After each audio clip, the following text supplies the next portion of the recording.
Hello everyone, my name is Rishikesh and welcome to the second episode of the Founders Lab.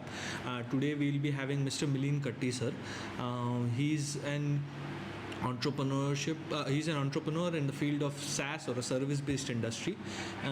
He started his initial struggle from 2004, around 2004. He ran his company till 2018. He sold it off for a hefty amount of money. Then he started another company called DemandFarm, and now he's a current business owner of that. So we'll be looking into the journey of his life, his struggles, how he accomplished the success where everyone asked and where everyone basically acknowledged it, and how he's taking it ahead from there. His insights are going to be very true. And his insights are going to be very helpful down the line. After the whole process is done, after you see the video, if you like, please do comment, please do like this, please subscribe to our channel, and please also follow links of Facebook, LinkedIn and Instagram, our channel, in the description below in the bio.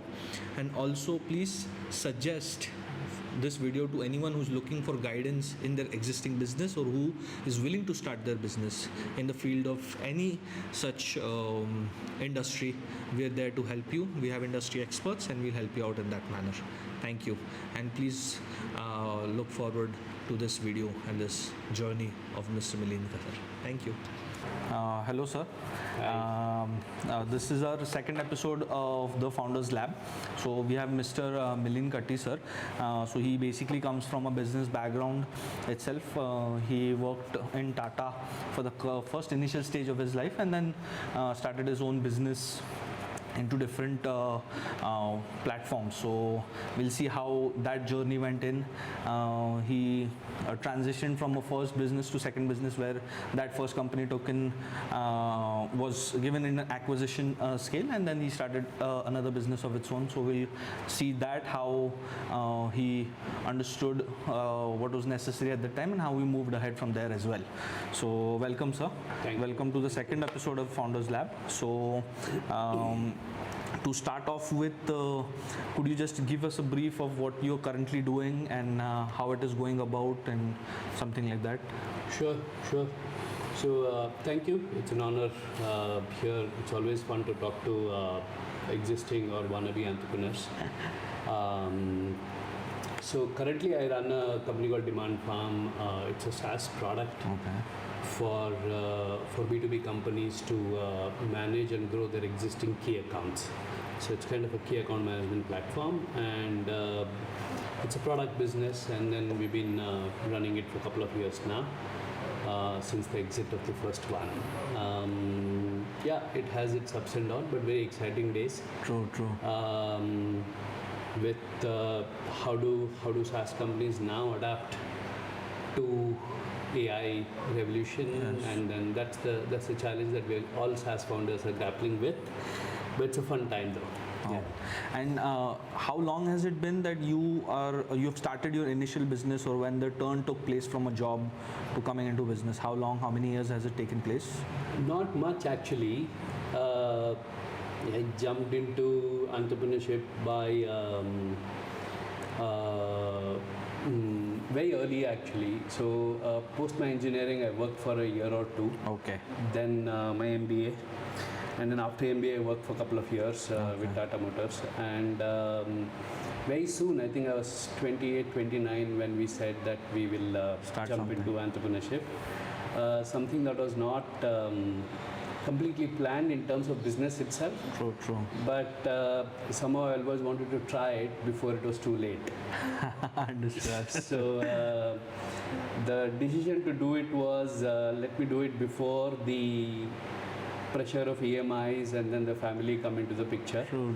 And then try it out. If it works out, great. Otherwise, the idea was to go back into this. But of course, these were the days when entrepreneurship was not as in thing as it is today. The VC ecosystem to the concept of starting up itself wasn't that prevalent in early 2000s. But yeah, we did that, and here we are. The world has been kind. So on an average around 25 years, I'd say. As an entrepreneur? Oh yeah. Around 25 years. So it's been a long journey, huh? Yeah, I didn't realize it till you told me this. Yes. A long journey.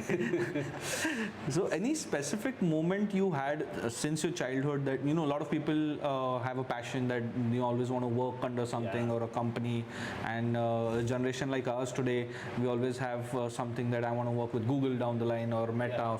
So you have always had something in that mindset that I always want to do business of such sort or anything into business? So not when I was a child. Okay. Not until I was in my middle of engineering. Okay. So I went to I come from a very small place in Karnataka called Ramdurg. Okay. And so I was lucky and fortunate enough to go to a boarding school from the village school. True. A school called Sainik School in Bijapur. Okay. And of course, when you join that school, the only thing that you want to do is join NDA. Like as everybody else, I of course tried the same thing, and unfortunately couldn't get through into the NDA. Okay. I was made permanent medical unfit after clearing my SSB. Okay. So then it said, then the only option for me was to continue with my engineering and then figure out what has to be done. True. But of course, there's been no background in terms of business or something like that. Business, or even I did not even know what does corporate life really mean. Hadn't been to a large city for a long time. True. Been restricted to North Karnataka, small places. But one thing that I vividly remember, which kind of changed my this thing into which brought in my curiosity towards how the businesses are run or what happens is I had a very close friend of mine in engineering. He used to live in Bombay. Okay. And then in my second year vacations, he called me to Bombay, and then all of us, couple of us, 3-4 friends of us went to his house. Okay. And his father was a very senior executive, I think executive director at Indian Oil in those days. Okay. And we went to his place, and then we were seeing Mumbai for the first time, I mean, a large city for the first time. True. So he took me to Nariman Point. Okay. So the first time I'm seeing these large buildings and I'm seeing this Skyscrapers and huge change, huh? The corporate offices. And then we went to Uncle's office for lunch. He had called us like in one of the sites. We were looking at South Bombay, VT, and then Gateway of India, and everything, all of that. So we went to his office in Churchgate, somewhere nearby, and we saw his office. And then I kind of realized, okay, then I was asking Mihir, I was also asking Uncle that what does it take to be here? I mean, so then he said, no, one has to understand businesses, you need to do an MBA, and then so on and so forth. But I remember that being a turning point. And then that I said, okay, not necessarily an entrepreneurship, it's something but wanted to be in the corporate structure. In the corporate, True. the business structure. Because those of us who were born in 70s, right? So in those days, 91 is when the liberalization and globalization happened, and then only then the private sector started growing. Until then, it was all about getting a job itself was a big thing, right? It was very difficult. Kind of a very closed economy. Yes. And I always say that we were one of the luckiest generations in India so far. We've seen the biggest transitions. Yeah. So, for example, I passed my 12th in 91, and 91 is when the liberalization happened. True. By the time we graduated, it could be my engineering in 95 or my MBA in 98. Yes. The effects of liberalization is taken out, and then the IT revolution had also came into place on its ascent. True. Almost all of us, from banking to insurance to IT to manufacturing to a lot of industries were opening up. That was the time. True. Therefore, so we're very lucky to be born in that. If you were 5 years before or 5 years later, perhaps, I guess, the timing was right for us. And then, of course, we had to grab the right opportunity that existed. Yes. But yeah, so after that, I became so obsessed with business. or a business model or the other companies run. And I think I was one of the very, very few people remember in third year engineering all the way in Belgaum, reading Economic Times almost every day, trying to sit with a CA uncle of ours saying that, okay, after the budget, okay, what's fiscal deficit, what happens here, and then why does this happen? Nobody did that, at least in those days, like trying to read business magazines and business newspapers, but I was so enamored. Okay. So I still am. One thing that I'm really, really perhaps slightly better at is trying to understand businesses. And I think I can get to, okay, like here's a bank, what is the business model? Okay, here is this kind of a company, who are they selling to, what are they doing, what is their unit economics, and then what is their customer segment? Something that keeps very curious about all of those things. So the perspective of looking at a business changed, obviously, I feel. Started looking at it very, very early. So that's when I said that, okay, I must be doing an MBA after my engineering graduation. Although it was very lucrative just to go to Bangalore and then pick up any IT job and then move to the US. True. That I think that became a trend again later at that time. So 98, 90, everybody went. Everyone. Offshoring hadn't even started. I just wanted to jump out of the country. But somehow I didn't do that. I came to Bombay to prepare for CAT and then MBA. Then it was a very different game after that. So your field of engineering was into computers? Or? ENC in those days, electronics and communication. Computer science was very early. I think computer science as a branch kind of started only in early 90s, I guess. Okay. So electronics and all these core branches existed. The core branches existed. In fact, I was advised that to stick to ENC because nobody knew what computer science is going to give us. And now everyone suggests you could join computer science. Yes. Nice. And then the field of work, your first job, you worked with Tata Motors. So that was also into something in technical aspect? Or? No, it was very different. I mean, so I was an ENC engineer and I did my MBA in sales and marketing. Okay. Here in Pune from IMDR. Okay. Those days, IMDR used to pick CAT scores as the entrance. Okay. There were out of 4 IIMs plus 4 more colleges picked up CAT scores. So I couldn't make it to the top 4 IIMs, but I made it to the next 4. But so then Tata Motors happened through campus. True. So we were in the one of the what they called as management trainees, what we joined as, and then when I left, I was an area sales manager. Okay. So we used to sell trucks and buses. Okay. Tata Motors had just about launched cars. When I joined in '98, they didn't have the car division. Okay. So, but very interesting. I learned a lot. We used to manage a couple of dealers. We need to push, and I was in South India, in Karnataka. North Karnataka was my region where Ashok Leyland is very strong. So it had become very competitive as a field, and remember making those worksheets where in trying to convince a slightly richer farmer saying that, okay, why should he buy a truck instead of renting out to transport their agricultural goods to a city, right? So it would work out a 407 or a 709 as a truck. So okay, this is the working, this is what you'll invest, and this is your expense today in transportation, this is what you'll save, this is the rent you can get from other farmers, and therefore apart from farm income, 709 can be an income, or a 407 can be an income, or a truck can be an income. So trying to do that in their own language. True. So somehow even truck sales is a solution selling. I can understand that. So basically giving them a business solution altogether when selling a product. Yeah. Very interesting, I think. So learn the hard way from, very clearly, right? Even today when I look at it, selling is not about your product, it's about what it means to the buyer. True. Right? So convincing a farmer to buy a truck not because you wouldn't understand the specs of a truck, right? Okay, this is the engine, this is what it is. What you would understand is the commercial. So The selling technical details are not selling necessary. benefits and not the features is something that started from there. I think that's better, because they wouldn't understand the importance, as you mentioned. Oh yeah. They had no idea, except for earning money from farming. This could also turn into something profitable. True, very true. So that definitely helped you. And the first job was very important, as you might. Down the line, let's say sitting down, you think the first job that you did for Tata Motors, let's say for a year, 2 years, you feel that was important for your change in career coming into entrepreneurship later?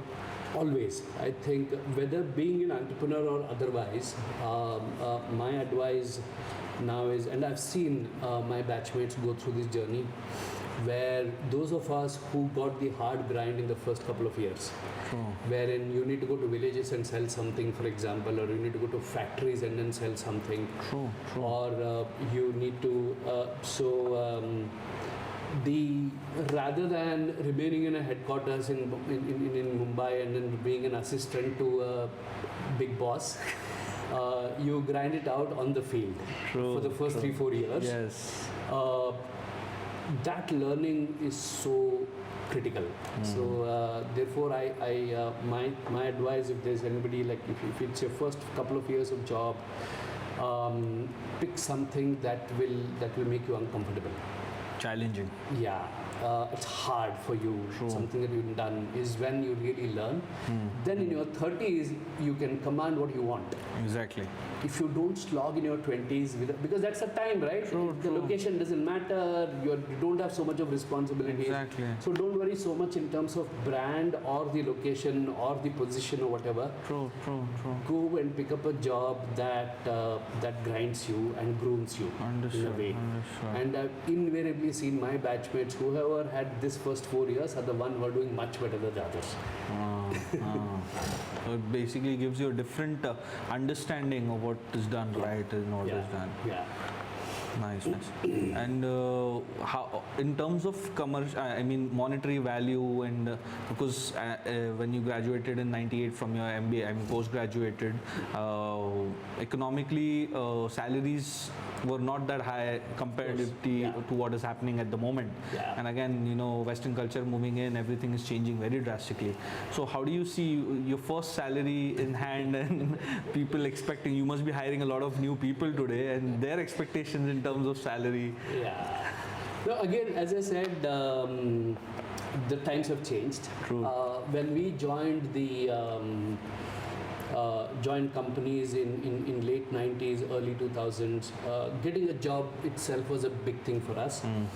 Most of us, 90% of us hadn't seen, most of our parents would have been a lower middle class government servants. Exactly. Right? Exactly. And therefore, two things are very different today versus then. Is we didn't expect much, right? We hadn't seen our parents have all the luxury in the house. They struggled all their lives to actually buy a car, or not, my parents didn't even buy a car today. So getting your first two-wheeler to buying a car itself was a big thing for us. So every milestone was important. Exactly. Our expectations were very low, but we got more than what we expected. As I said, because of the market and because of what we wanted to, in the world had changed.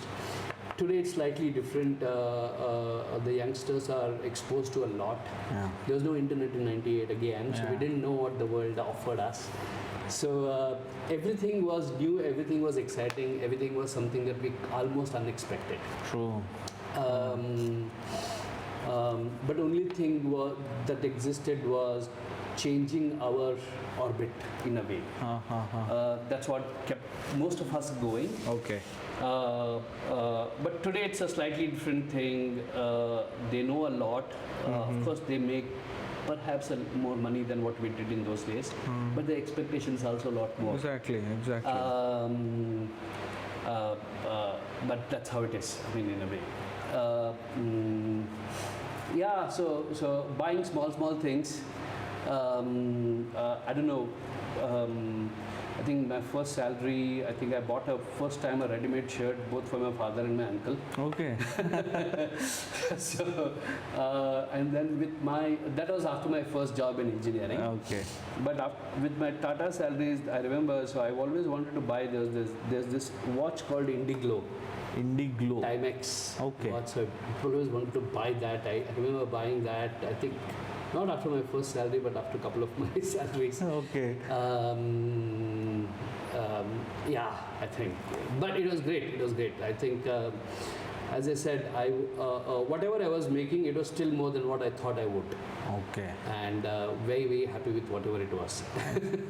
So basically the perspectives have changed, you know, as you mentioned, expectations from your own self, and then again understanding how it's going to go about, and then responsibilities and this and that. So a lot of things changed, and I think drastically the amount being paid to you also have changed on a very larger scale. Of course. Yeah. So, you know, going about, you know, working and all that. So, what was that, you know, pick point that you understood? No, now this is enough, or you know, let's move on from something onto doing on your own. Yeah. No, it wasn't really a planned move in a way. So what happened was, so we were three of us in our MBA school, very close friends, and then somehow during our college we always dreamt about doing something on our own. Okay. But of course, all of us got placed. We all went to different companies, very comfortably working in large companies like Tata Motors, and then my co-founder Abhijit was with Castrol. The third one was with I think FCB kind of ad agency in those days in Mumbai. Okay. And then we used to meet in Pune once in a month or once in 2 months, and then we kept talking about it. Okay. Oh, like, do we start? And then it said one day, I think in the evening, we met here. We said, okay, I think let's just start and take that risk and then figure it out. If I really look back at it, it was quite foolish. If I had used my rational logic, I wouldn't have quit and started. Okay. But that's true with most people, right? So I think it's the intuition. True. The rationality will make you do incremental stuff. Exactly. It's that tangential, not necessarily irrational, but intuitive. Yeah, but not the practical solution at the moment. Correct. So something that tells you, it's hard to kind of explain. True. But it's just an intuition that comes to you, saying, okay, let me try this. Exactly. So by which time, I think I remember I'd saved some 60,000 rupees. So we said we'll start in Pune because we had my co-founder's father owned a flat here. Okay. So which we could use for free. Okay. And I didn't have to spend on living expenses. Okay. And I said, I remember, like, okay, this money perhaps would last me around 6 months. And if something happens, great. If otherwise, we'll go back and then look for a job. Exactly. And we kind of knew that, okay, 2000, 2001, you could get a job. Because there were a lot of jobs available in those days. The situation had changed. Yeah. And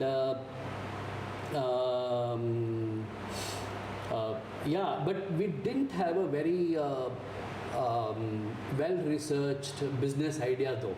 Okay.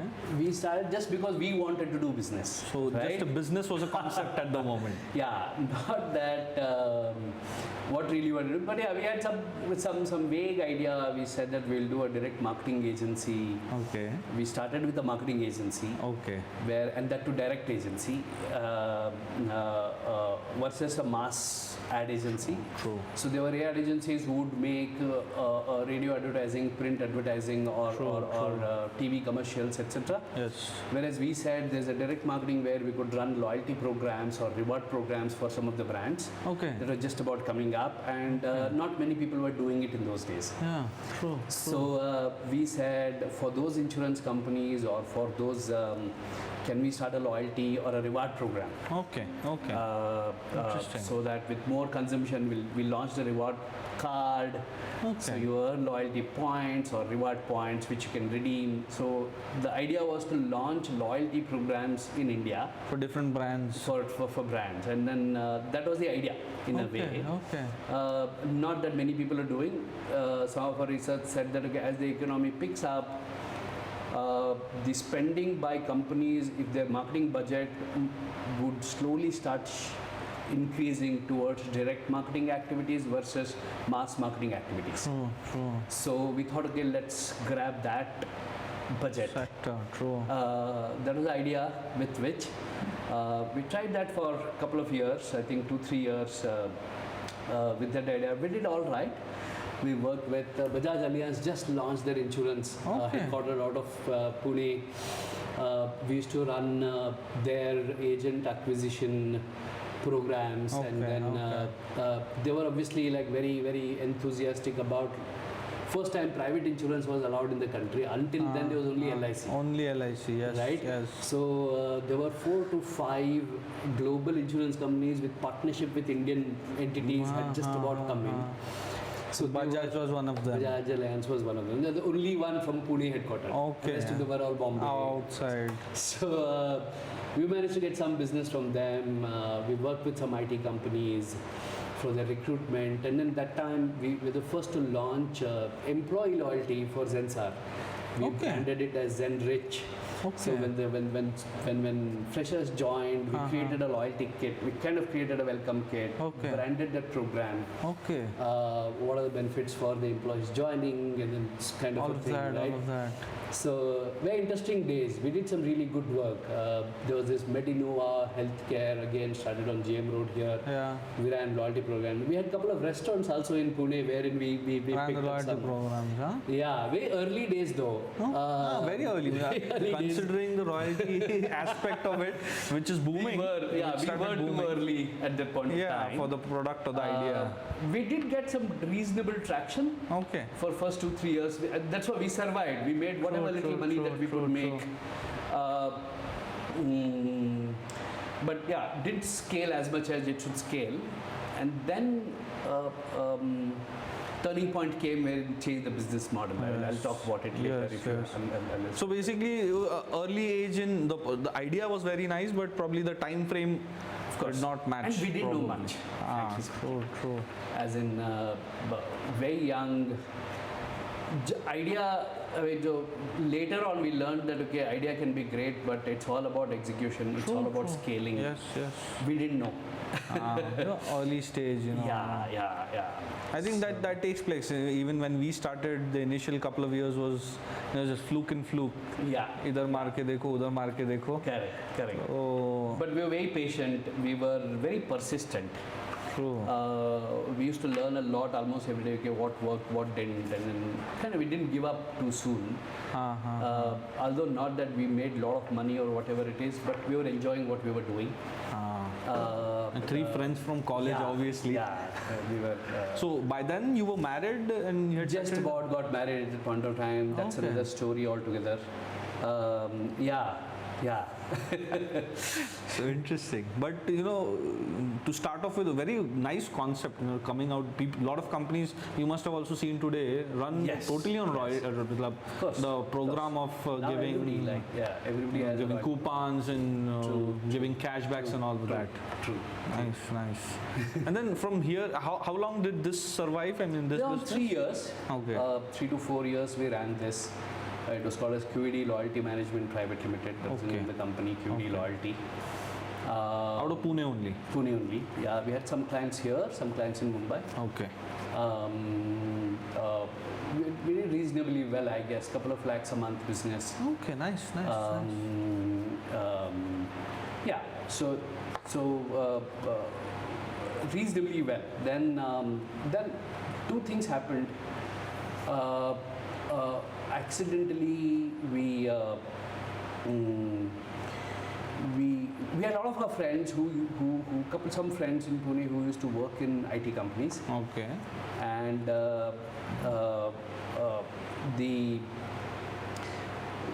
during our conversations, we kind of realized that all of them had their salespeople in the US, and they're saying, and they were like very well-paid sales guys in the US or Europe, and they were spending a lot of their time in setting up appointments for themselves with CXOs or CBOs. Okay. So.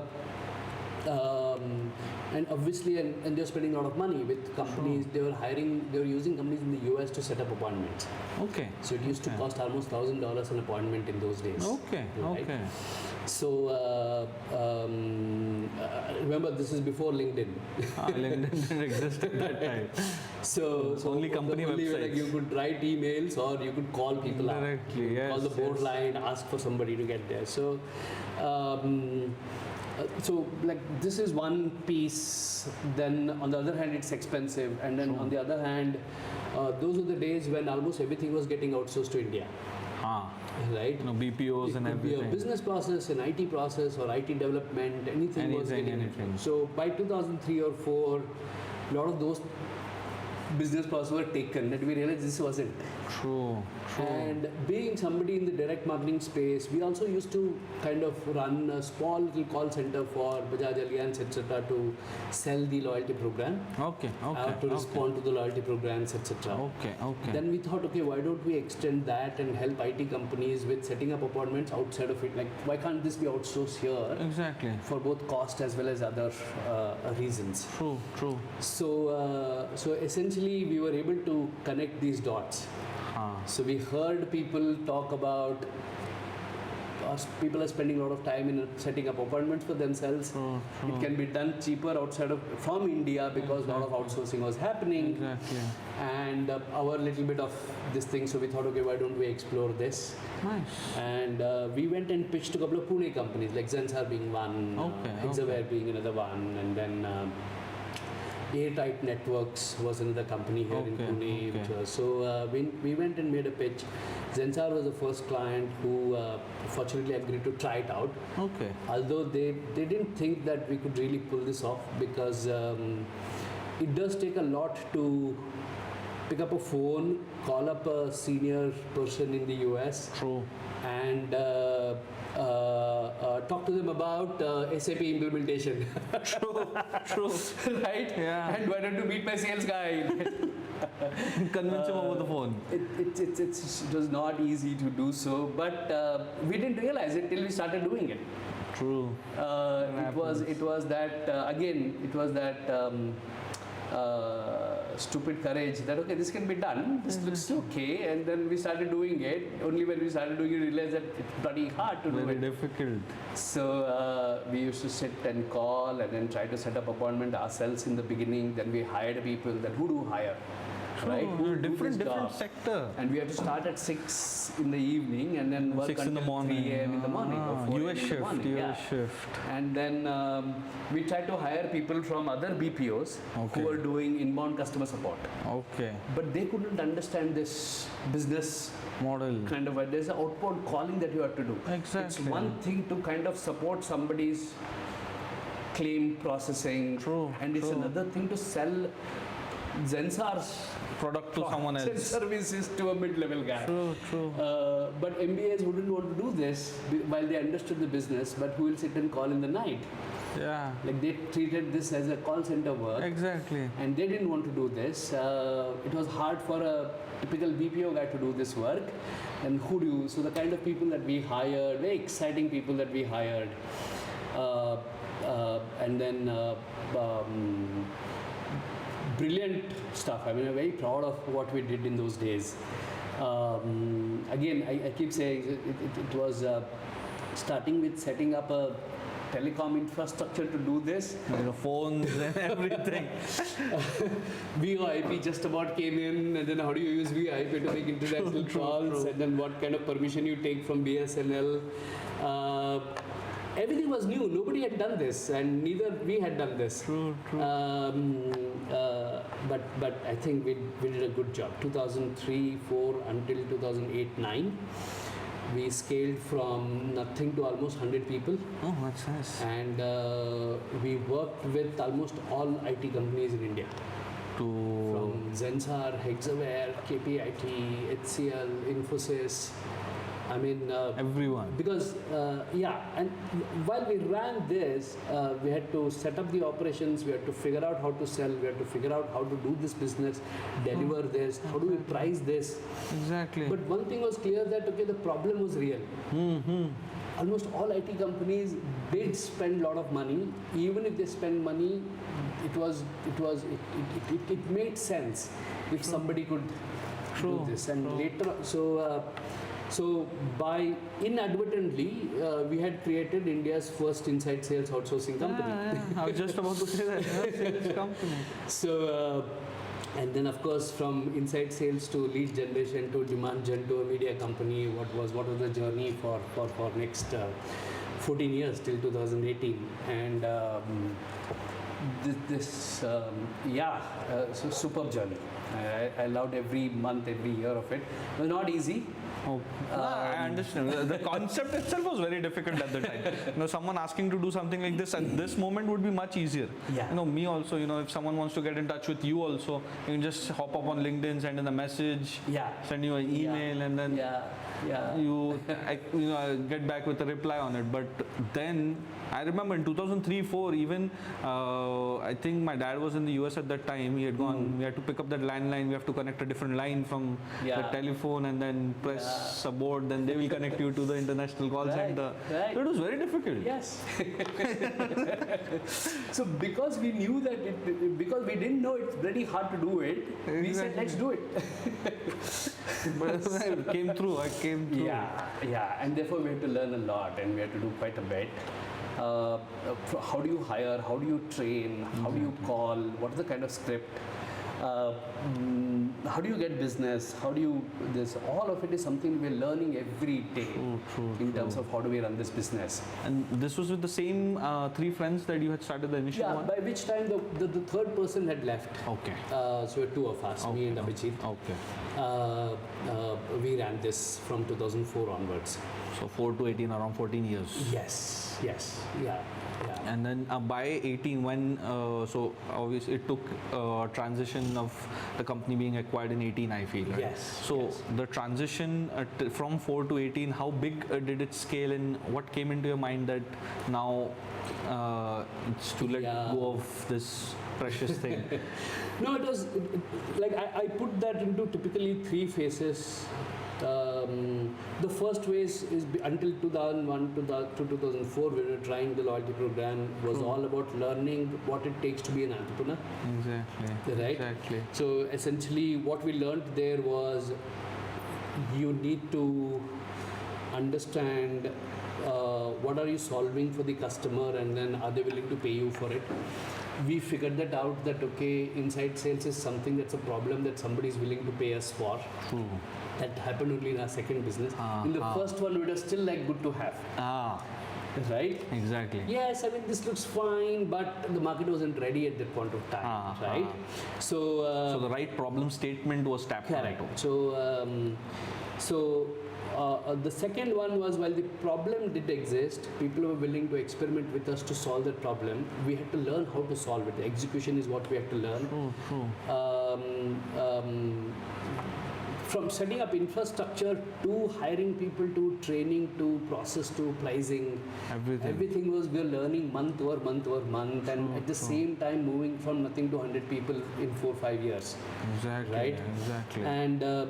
And again, managing cash flow, managing finances, when you grow, because there are no VCs. Nothing like that. And in those days, in those days, I don't think there was anyone except for banks giving you loans. Right. And banks didn't give unless you had a collateral, which we didn't have. True. So we didn't have any collateral to give. So, so we had to manage cash flow from the business. True. So very interesting days in a way. And in 2008 September, when the US market crashed, the biggest recession that we've seen in the recent past, all our customers, which were IT companies, realized that by 2009 or 10 that new business is hard to come by. So our business crashed by 40%. So we almost died in 2009 or 10. Second half of 2009. we business crashed, but we had invested for The assuming future, that it's going to be everything growing all the time. Exactly. We had invested for 120, 140 people, but Okay. because we were 100 by 2008, Yes, obviously 40% growth we in had 2 picked up a years. bigger place and then made all that, Resources and and then everything the like that. business comes to Crashed. 60 people. Mm. So ran out of money. Very, very tough time. So we almost kind of died. We just about barely survived by a thread. In a way, we maxed our credit cards to pay people's salaries. We mortgaged almost everything that we had to take a loan and then pay people off. Bapre. But something told us that we had to survive again. I mean, so again, it is not rational, not logical. It just came Anybody through should from have given somewhere. up. But and by which time I had a daughter, 4-year-old. Oh, so you had responsibilities on your hand. So literally survived on my wife's. She used to teach in Vidya Valley. Okay. We survived on her salary for almost a year or two because I didn't make any money. At that time, true, And true. luckily the school didn't charge fees to my daughter because my wife was teaching there. Otherwise, I could Okay. have afforded the fees. True. So no tough days. But it's we somehow believed that this is going to turn around. 2011 onwards, it did turn around. Everything came we back had to under survive 2010. And So, from 2008's recession, I think it came around August, September in 2008. yeah, but our impact started happening in 2009. Okay. While Lehman Brothers crashed in 2008 September. Yes. Right? So while the US went into recession by early 2009, stock market crashed in 2008, but real recession hit in 2009. So the impact it hit stayed IT later. companies in middle of 2009. Yes. So middle of 2009 until middle of 2010, those 12-18 months. It was difficult. Yeah. Difficult. Yeah. So every day was a new day for you, huh? True. So I think every entrepreneur gets this time, which is, so I call it now as like in a poker game, it's all in. All in gamble. All in gamble. So we did that all in at that time. I mean, almost everything that we had. Yeah, exactly. You mortgaged your houses, Everything, credit everything. card maxed Yes. out, everything. Yes, and if it had not worked out, I would have been literally on the road because my house would have gone, my everything would have been Everything. gone. But then you still had your wife to support you in that Yes, tough times. You know. Not I only think that- financially, I think. In every guess, aspect. See, these are in these times, and that's why I think we undermine the importance of spouse in these times, right? Almost everybody, like every day you go, you're fighting it out yourself, and then you almost want to give up. Exactly. No, it does Right? happen. It does happen. And at that point of time, you're only waiting for your wife to say that they are chhod do, True. right? And if she did that, you would have actually given up, Gone back right? to And then because you don't want to, like your ego is saying, okay, don't give up, and you're waiting for somebody else Has to to tell tell you exactly. You don't accept your own mistakes. It's like right? that. And you're waiting whether it is relief, but she didn't. Credit to her. Very nice. She said, we'll pull through this off. I mean, we will do this. This has been something that we're doing. True. So, and it's very important. And Yeah, if, it is, if, it is. when you don't have money, when you don't have the support, when you don't have the, and it's understandable that spouse says, yaar, kya kar rahe ho? Right? So, you have a daughter who's around 3-4 years old. Yeah. Everything comes into place. and the pressure of all your classmates doing so well. Exactly. Seeing Right? everyone So at that people time. are buying houses, and Cars, then here you are. And so where are you? I mean, so by 2009-10, I guess most of my friends were making really good money. Yeah. Must have been abroad in some Right? companies. And then here I am not making anything. So, and is it worth it? All self-doubt starts creeping in. Exactly. But again, that irrational mind, not irrational, sorry, that intuitive mind. But I think that's the figurative measure I feel that an entrepreneur in any field or sector has, so that he can make such drastic or impractical decisions, Right. where it changes on to doing something which is extraordinary.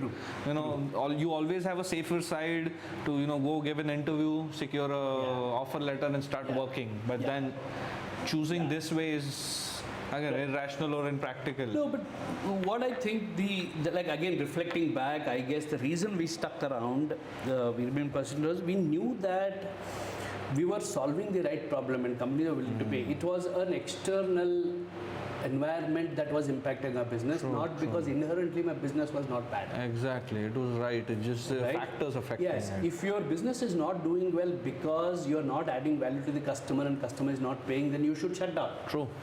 Sooner the better. Exactly. Or pivot. Exactly. No, Right? exactly. Yes.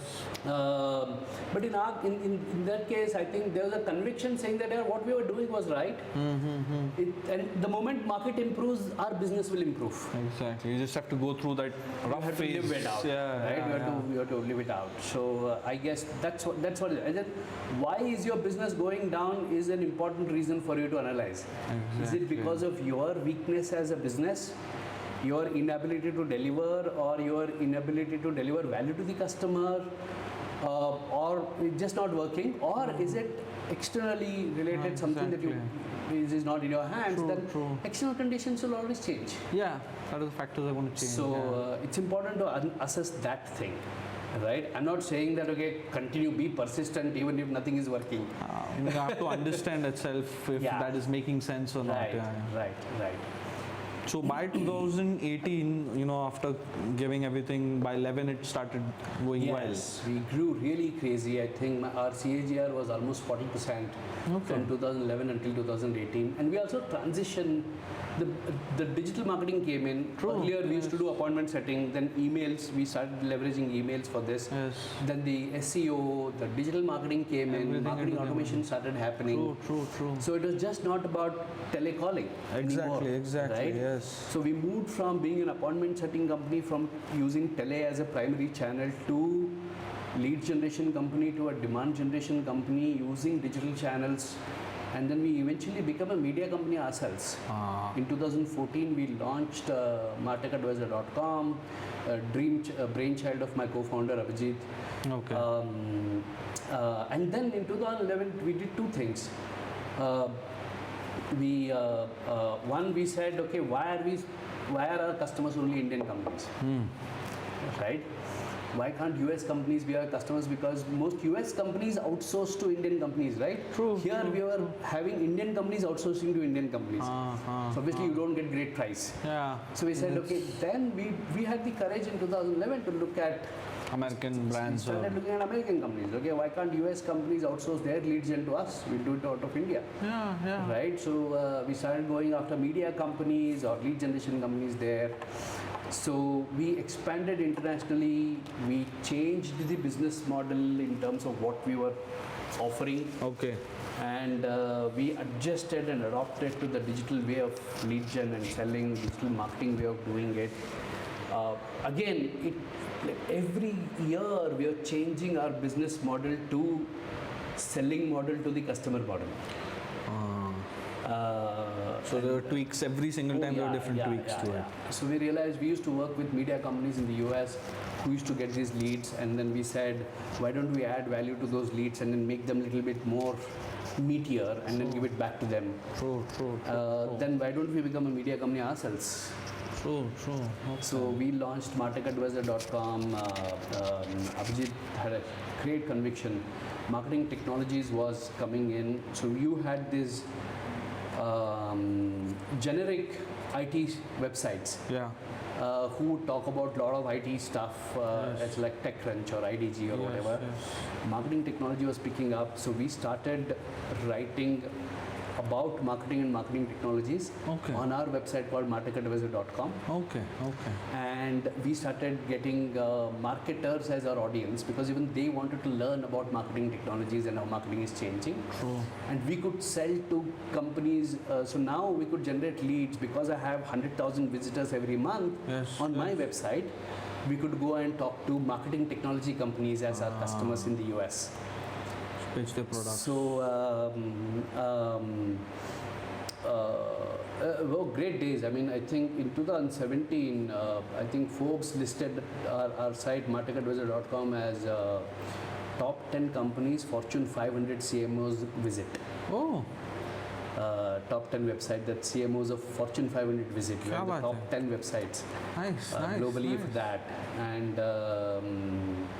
yeah, I mean, what started as pick up the phone, call up and set up appointments to Exactly. a media company globally recognized Most in those visited, 13, 14 years. yeah. All of it done the hard way, all of it done.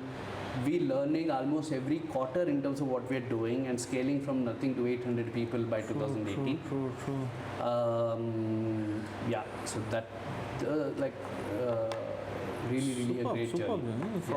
From starting nothing and then 800 people working. Oh yeah. And, getting recognized by international magazines and everything like that. Very Yeah. nice. Yeah. So that's where I wouldn't call it a transition, but then in terms of growth or in terms of your perspective of taking it ahead, how you guys decided to sell it off or let it go? Yeah, so I'll come to that. So essentially, I think one thing that really worked well for us was almost every second year we were reinventing ourselves. We were killing our own business model. Okay. If I had not killed appointment setting, which was working well, True. right, I wouldn't have moved to the emails or other ways, right? Exactly. So you need to realize that this is not going to work. So, which was already working, realizing that this is not good. So every 2 years, I think we killed the past model, moved to another model. So transition, basically. Yeah. Transition. So if I had remained stagnant, I don't think we would have scaled. True.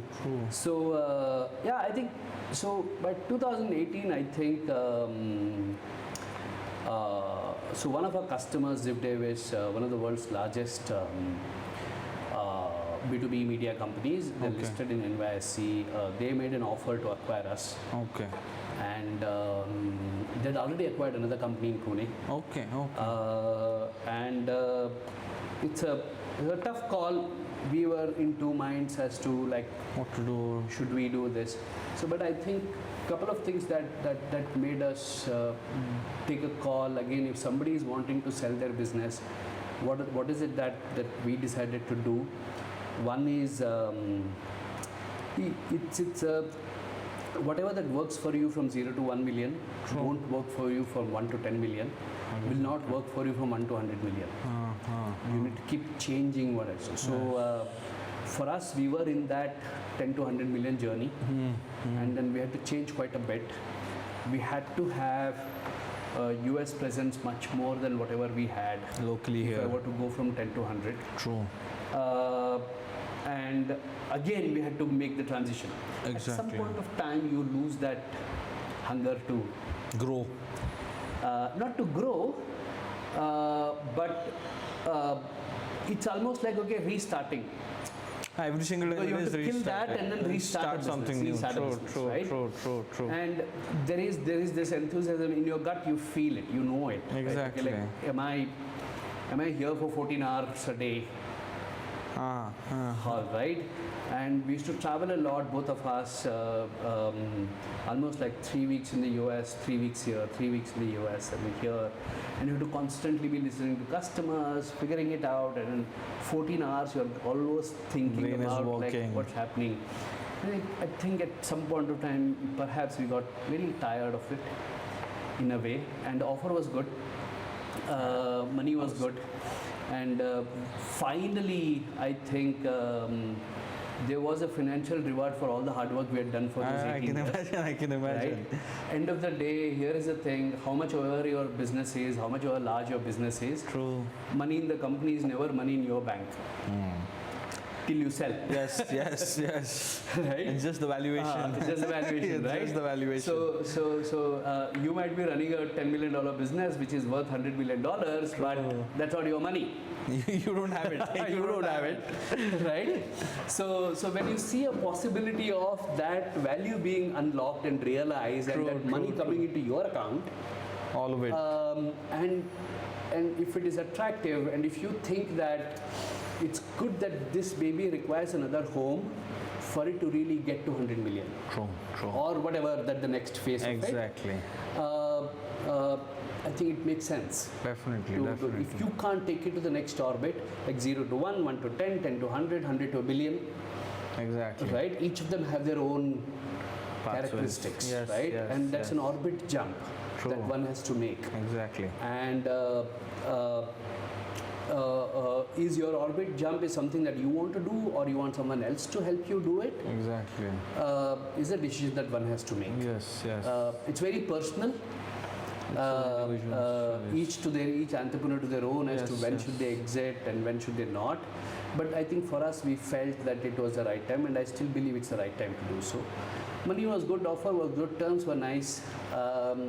We were getting little tired. The continuous process of it was I wouldn't say it's automated, but still it's mental, physical work. Right. Running that process again and again. True. So I'd almost not seen my daughter grow. True. Right. Like you are in there. I mean, in a way, like she was already perhaps I think 6th or 7th standard. Then I thought like more. I think let me spend more time with family. Let me spend time with myself. More importantly. True. And also count the money. Maybe, right? So by your feelings, I understand the amount must be hefty. Good enough for me to not work for money anymore. No, that's nice. that's nice. I think that's what the ultimate aim for any business owner is, that you settle down somewhere. Either it's on an autopilot journey, or you encash what you have built till now, and then move ahead from it. True. So this happened in 2018 and down the journey. So what was your first feeling after selling it off? What came into your mind? Probably having tons of money in your bank account. What was the first thing that you thought it should be done? Or of course, it was definitely exhilarating. I'd never seen the money that you'd see. Never imagined, never dreamt of all of this when you started off. True. Extremely gratifying in the way it turned out to be. True.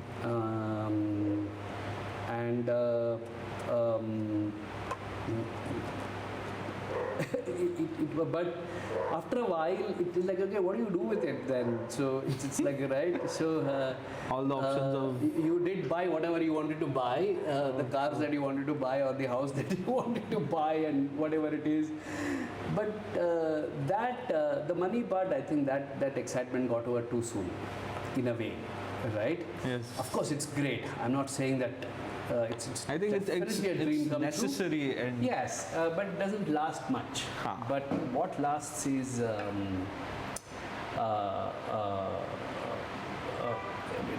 think inherently I believe in the humility of the world. One doesn't like this whole success so-called not getting into your head. Not burning the relationship that you had, and it's very, very important, right? And suddenly your friends are the same, your family is the same, everyone is the same, and it's just that you become too wealthy. Right? So how do you manage it around? You can't be cocky, you can't be like this, because then you burn relationships. Exactly. Right?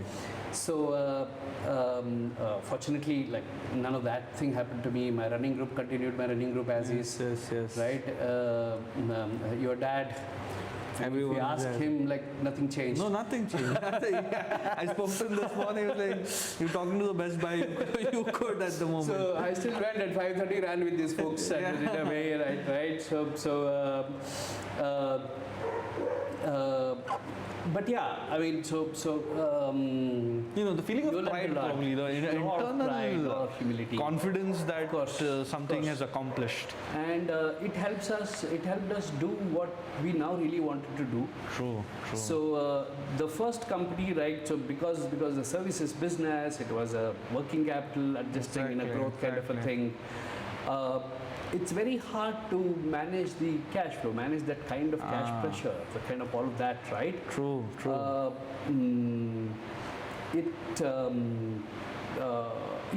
There was relief, there was exhilaration, there was excitement, there was gratification, all of those like mixed together. All of those feelings that came to us, and it was great. I mean, glad we did that. Very proud of the journey that we went through. It's not easy.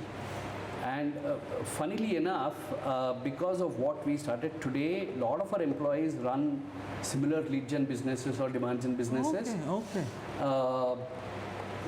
Pune is still called the lead gen capital of the world. Okay. I think, if I'm not wrong, almost 10,000 people in Pune are employed in this industry. For lead generation. It's close to 100 million business, I guess. And all of that because Abhijit and I started this in 2004 in Pune. So you're basically the pioneers of the structure. Yeah, huh? so we were indirectly responsible for creating an industry in Pune which is close to more than 100 million and 10,000 people employed, and that is my most satisfying. Yeah, true. That's a better feeling, Yes. Better feeling, and understanding that something that you worked on and you have put in your heart and soul in it. Yeah. It's still running, and people are following that vision. Yes. And they've done a great job. I mean, they've actually done better than what we could do. True. And they have innovated to the next level.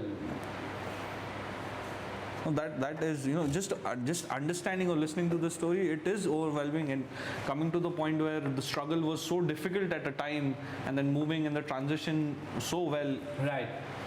And even today, like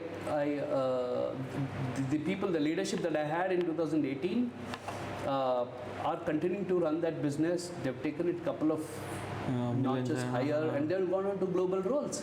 True. Yeah. So win-win for everyone, basically. Win-win for everyone. Yeah. Nice. And then, but I feel the journey still continued. I think your entrepreneurship in you did not end there. And money is one part, and then again pride and everything, and your wife and kids must have been more proud of you at that time. Of course. But I feel then again putting your step again into the web of business and entrepreneurship, or why it came into place with a different mindset or a different thought process, and how is that coming ahead till now? I think probably from 2018 till 25 you in the second part of this. Right. So, no, I think somewhere around 2015-16, we had started toying with one was the media pivot. Like we always wanted to get into a business which is IP-led. True. Which has a non-linearity to its model. Yes. So we wanted to build a couple of products. Then, from being a services company, typically in a services company, it's a linear business. Yes. Right. So you want to double your revenue, you need to double your headcount, double your infrastructure, etc. Right. So it's kind of a straight line, a kind of a thing. Whereas if you build an IP, if you build a product, it kind of takes a hockey stick. Yes. Becomes non-linear. So we wanted to do that even before selling this thing. Okay. So we were thinking about a couple of ideas. One was becoming a media company, of course.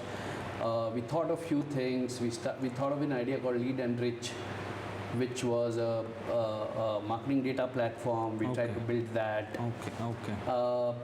Also, we tried to build a key account management software, which we run today. Yes. But of course, all of these were like small projects in a much larger organization. These were hobby projects in a way. Exactly. Because we were running the other things. Exactly. But somehow, Lead and Rich did not go as much as it should have. But DemandFarm somehow was quite fascinating in a way, the way it was happening. We built a prototype on open source Sugar CRM, and we went and showed it to a customer, Mu Sigma. Okay. And then we went, oh, this looks interesting, and then we actually deployed the prototype. In New Sigma itself? Yeah. Okay. And people are using it. Okay. And I said, okay, I mean, so this was an experiment in a way like why this is. So I said, okay, then we kept having a couple of more, and we built the prototype using interns, just sort of BCAS or something like that. 2 engineers who built that prototype For us. Huh? right? And then even somebody like some 2 kids who've done this, somebody is using it. There's something in this, Exactly. right? So, so basically, there's something that stands out to me. Like in those days, right? And by when a lot of changed, right? India was becoming a product company. True. By then, a lot of SaaS product companies were coming in, True. right? True. VCs were active in Yes, the country. yes. There was a community of product companies. Like in those days, it was called as Product Nation, and now it's called as SaaS Boomi. Uh-huh. So they were trying to help product entrepreneurs with playbooks, with roundtables, True. a small community of people who coming together, helping each other and trying to build product outs of India and not just services. True. True. By which time, of course, the TCS and then the Infosys Everything of the came, world had yeah. already shown to the world what it was. But we're not a product company, right? Yeah, Very few products out of India. True. True. We didn't have a playbook, we didn't have that. But so there's something that kind of stood out to me was if there is a business process that still happens either in spreadsheets or PowerPoints or something like that, then there is a opportunity for building a SaaS product for it.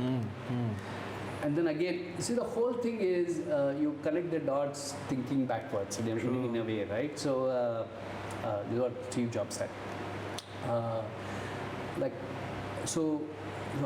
When I looked at, because of my customers in the previous company, we used to do a little bit of account research for them. Okay. Okay. And they had a CRM, but their account plans for their key accounts were in PowerPoints, and account financials are in spreadsheets, and the relationship maps are somewhere else, and then all of this. All scattered throughout. All scattered. Then they said, okay, and then if I connected this statement that I heard in a conference saying that, okay, if there's a business process that's happening in spreadsheets and PowerPoints, you can build a SaaS product out of it. So that's where it kind of kept thinking, and as seeing these account plans in PowerPoint, like then I said, okay, why can't we build a plugin to a CRM as a SaaS product to make this? That's how it kind of came into place.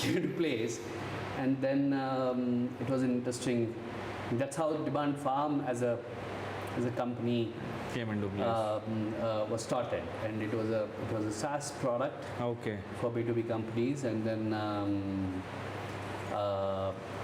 until 2018 or 19, it was not really a business. It's just a hobby, as you mentioned. Yeah, but once we sold that company, and then we negotiated in such a way that Abhijit had to continue with them for a couple of years. Okay. And I could move out fully to run DemandFarm. Okay. So then this is the only thing that I had to run.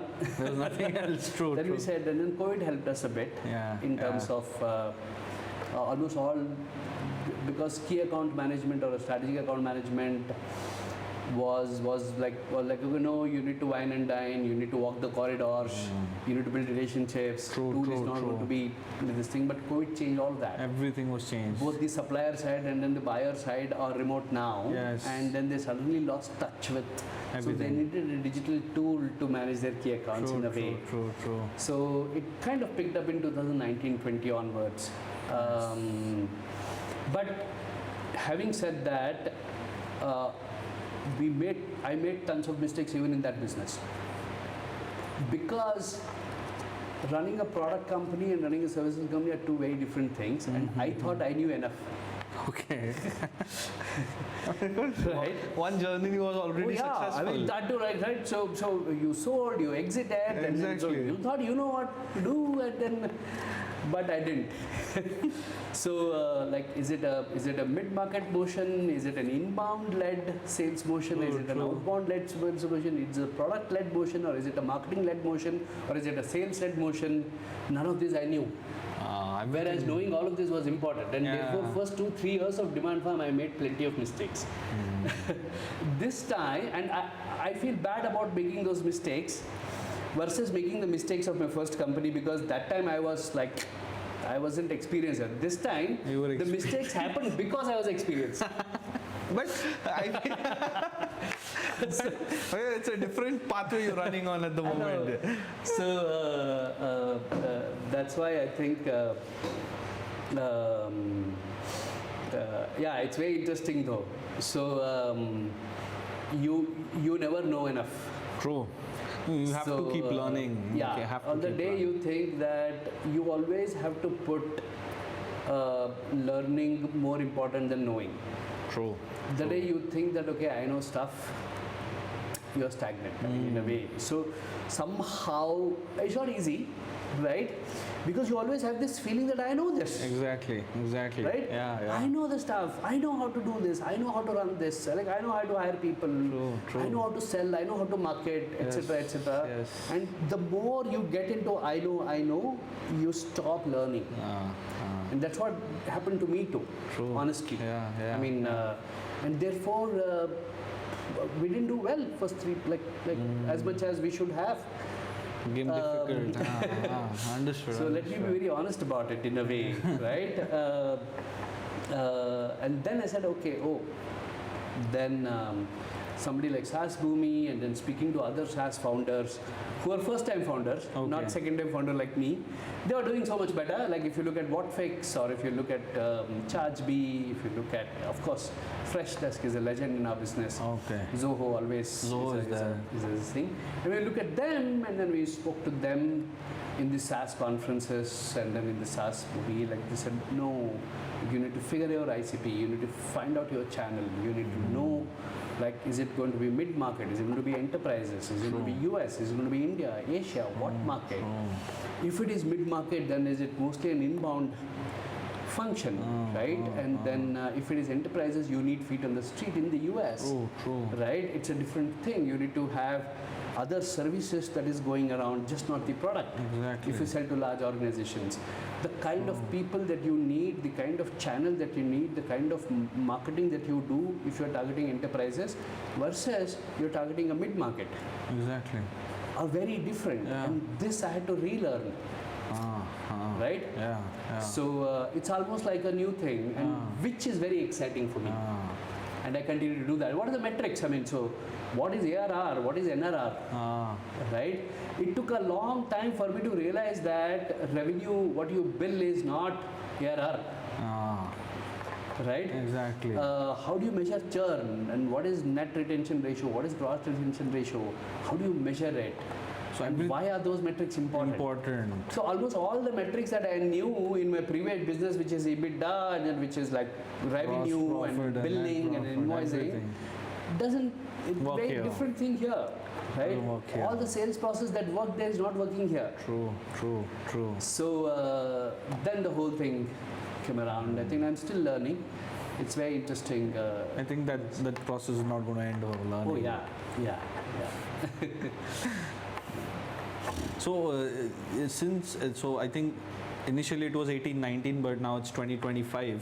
We are at a stage. So where do you see this company going ahead? Or this is going to continue as your baby till? No, I don't know really. Again. Okay.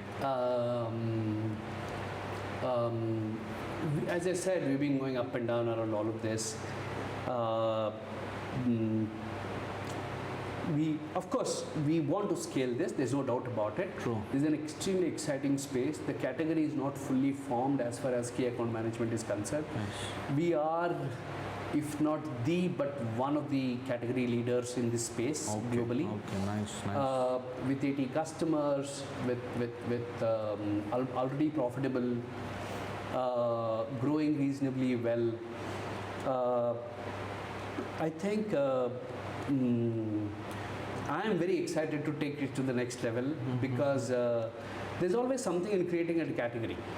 True. So it's almost like building something, right? Exactly. And then there's always an excitement to build something. Exactly. In a way. So I love what I'm doing. I love what we're building, and then with the AI coming in, most SaaS companies which were predominantly system of records, which would give visibility and then control to the leadership.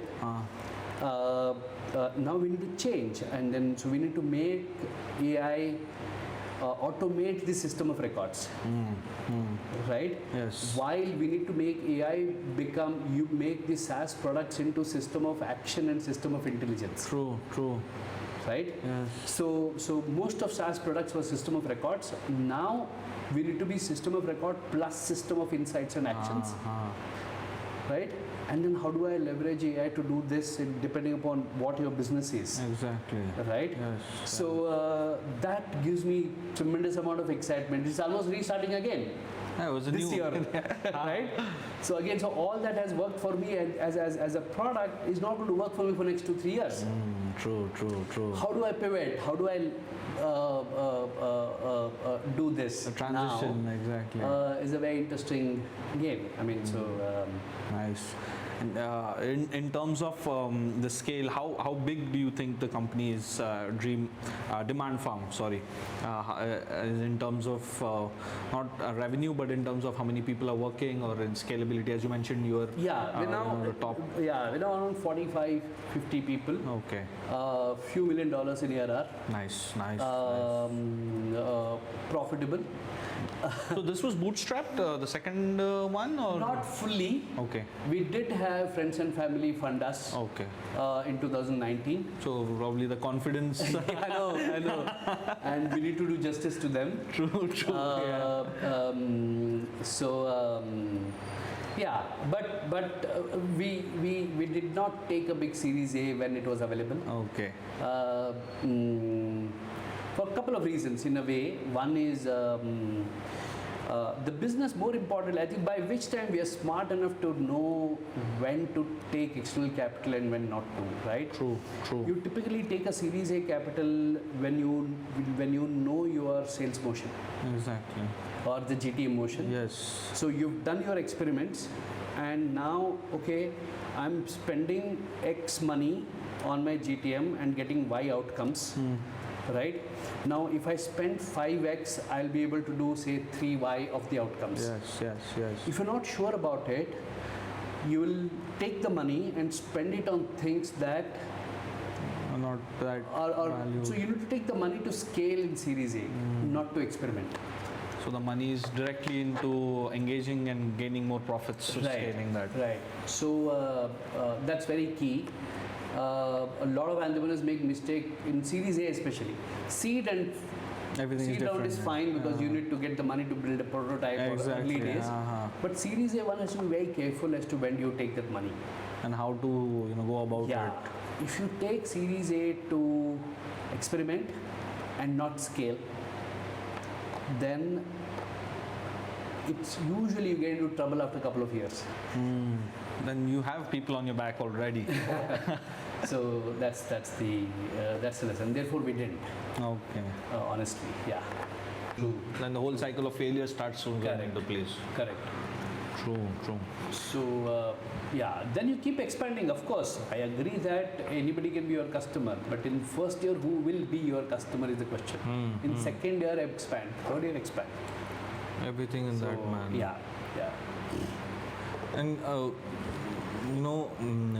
there might be a lot of failures that must have taken place. Entrepreneurship, I think, comes in a manner where you fail and then you get up again and then you learn. And that's where the practical decisions come into place as well. So one thing that hit you very hard probably in your previous business or this business, or whether it's not just in the business but something outside that has impacted you so in a manner that this is one thing that I'll never forget about and I'll make sure this doesn't happen.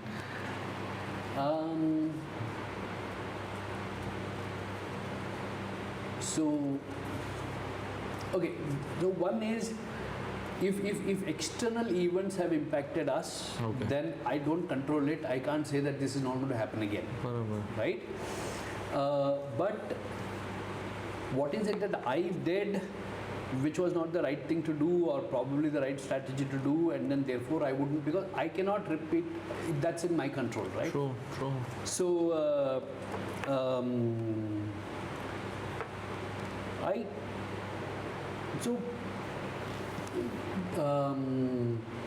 that way it's been a continuous thing, right? In a way, like you learn and then you don't repeat that mistake, you make a newer one and then you make a newer one, etc. But couple of things that really worked that are important for us is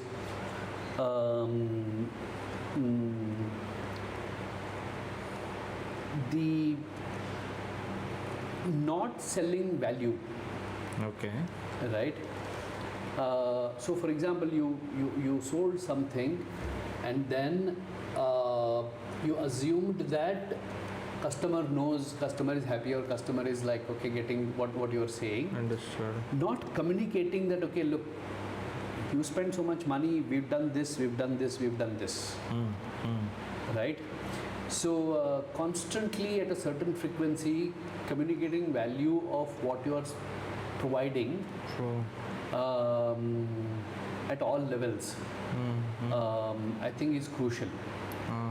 Can never take anything for granted in terms of okay, sab theek chal raha hai. बराबर है. Right? So and the not listening enough to customers and to anybody, right? Feedback basically. So is another thing that I would reduce going forward, and interchanging hustling and scaling, or experimenting and scaling. True. Right? And one thing that important, I feel. Yeah. So a lot of times we try and scale something which we have not experimented enough. True. What you're doing is you're scaling the wrong thing then. Exactly. Right? So, and it comes and bites you back. Bites you back again. Yeah. And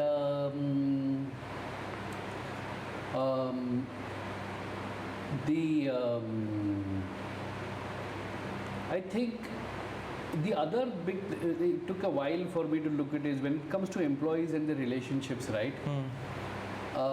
If something is not really working out, right, having an honest conversation with that employee, either it improves or the employee finds some other place, which is best for both, is really good for the employee even more. Because if something, because then they'll become underconfident, they'll feel not be contributing enough. Then a wrong place of it. Everybody is good at certain things. Exactly.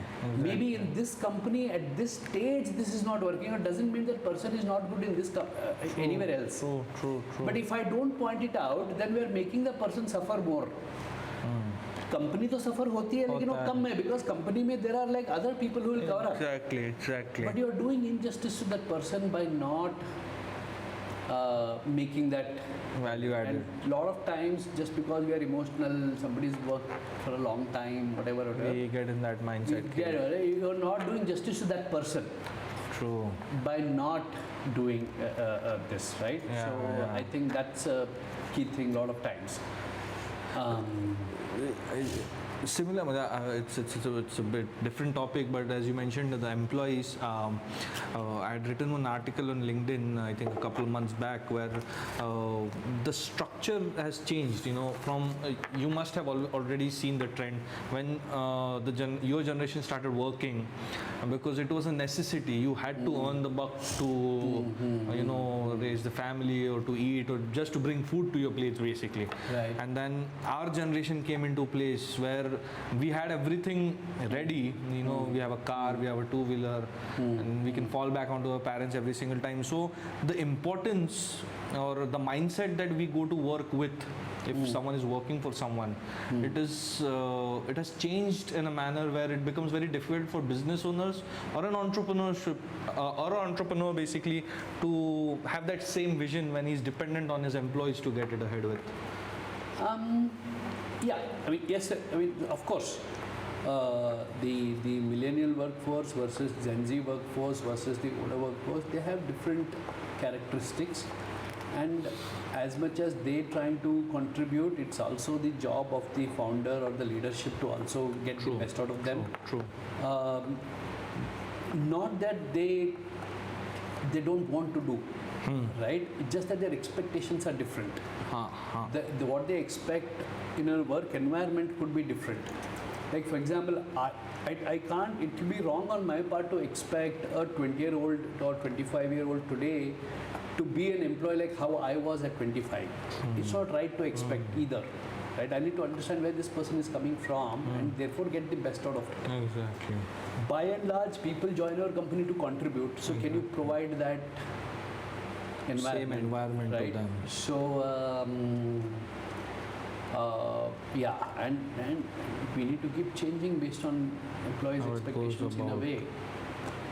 And you must have also seen a trend, many young people, turning 30, turning 32 in early stage startups. So startups are at very good positions. Someone becomes a CXO at a very early age now.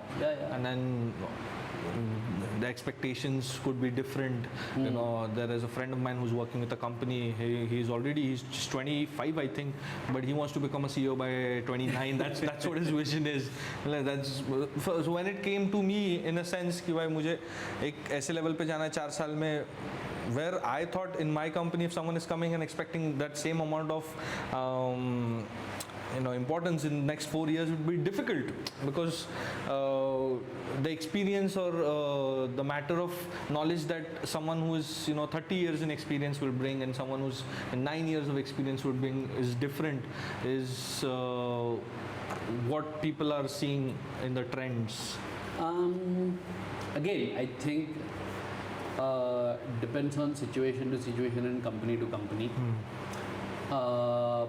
There are certain type of people who are set for certain roles. For example, if the current role demands lot of experimentation, then bring in somebody younger. If the role requires you to scale it, then bring somebody with experience. But if you mix it, it's not good. Therefore, I say that okay, there's a place for all types of people. Okay. Right. It's all right to be ambitious, and I think most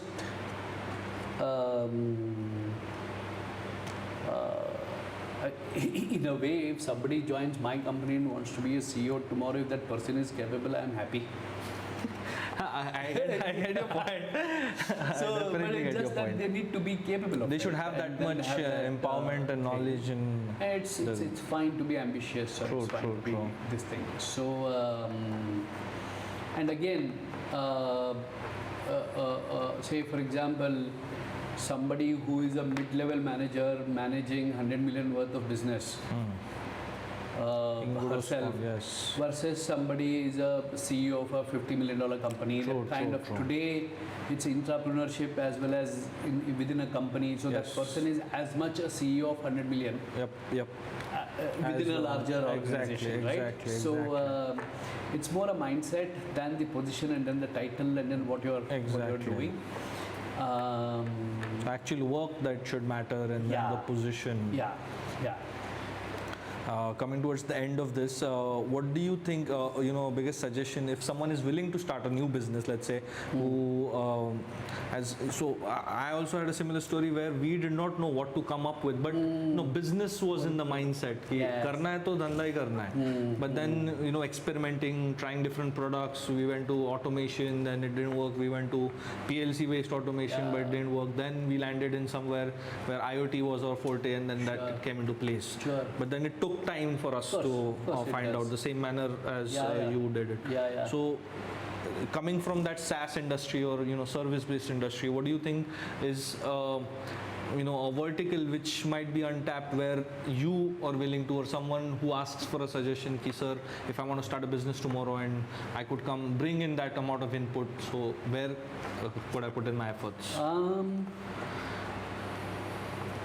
No, I think by and large, most industries, especially in India, have a reasonable thing to grow.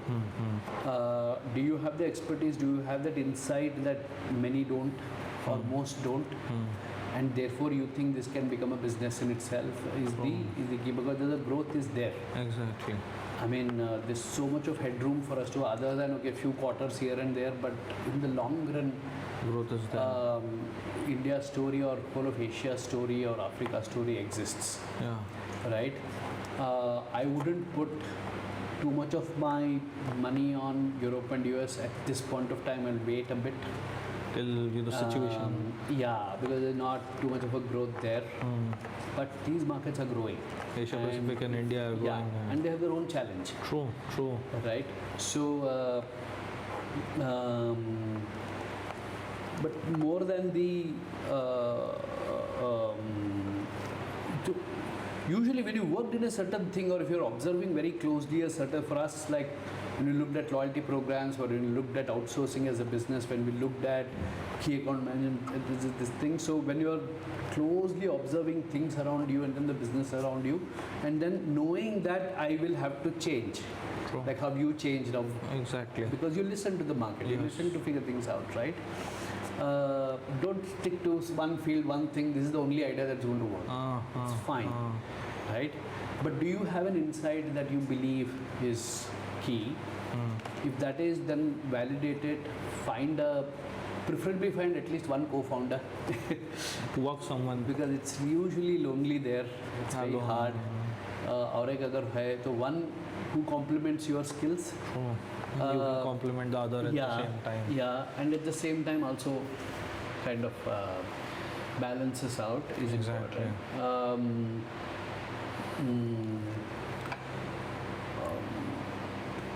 Listening is a very hard skill. It takes quite amount of sadhana to kind of become a good listener. True. One of the things that I see anywhere is that somebody saying something or something, like sitting and absorbing that and then very intently listening rather than trying to you stop listening and you're trying to say, okay, iske liye main kya bolega? Halfway through. True. Right? Single most important skill is the listening skill. True. Not the talking skill, because if you're listening, really listening, that means you're absorbing everything. Only then you will get the insights. This could be a business idea. Exactly. Otherwise it will remain a shallow thing. The deeper insights, deeper business ideas will come from whatever you are doing today, whatever you are observing today. True. How intently I listen and absorb. And that's when the great insights come into place. So in this fast-paced world where there is so much of information, we are reducing our ability to listen. True. I guess that's one thing that we need to Come go back into. Again. Yeah. I think everyone just wants to act upon or grab whatever is coming through. Immediately react something. Somebody saying something, you're already thinking, iske liye main kya bola? You miss the other half of what that person is saying. So it becomes difficult. True. Such behavior seldom give you deeper insight to do big things. True. So I think that is about it, where we could stop. Very insightful and very exciting journey of yours. So basically, I'll just give you a brief about why we have started this and how we're going to take it ahead. So basically, Founders Lab was created in a mindset where existing entrepreneurs or business owners or someone who wants to start something of their own have a majority difficulties, or someone is just with the thought process get paralyzed in a manner कि losses ना हो, fail ना हो जाए. तो उस हिसाब से if they're trying to get up, then it becomes difficult. So then we brought it up in a manner where we could get industry experts with immense experience, and especially the first generational business owners, because their story is very different in a manner where the business has been passed on to you. Theirs is, again, it's a different mindset of theirs and a different struggle for them, but this, as I have the first generation business in my family, so I can relate to it in a better manner. So where we have started this, and once we post it out, we get a lot of queries, we get a lot of inquiries, depending upon the business sector that the speaker comes from. And if anything of that comes along, if they want to collaborate with you in a manner where... Very happy to do so. And last thing, I just remembered, you're also an investor in startups or something like that. So if something comes up in that manner, we'll definitely get in touch. Very happy to talk to any entrepreneur, to vet the idea, to brainstorm few things, or to just jam on some of the challenges that they are facing, etc., etc. Happy to talk to them. Yes. And I love doing it. As I said, I love the concept of business and business models and business ideas. That's great. That's great. That's great. Yeah. So thank you for your precious time, and we would like to get you associated with us on the longer run. Sure. And thank you for your support and your time. Lovely. Thank you, sir. Thank you for your time. Thank you.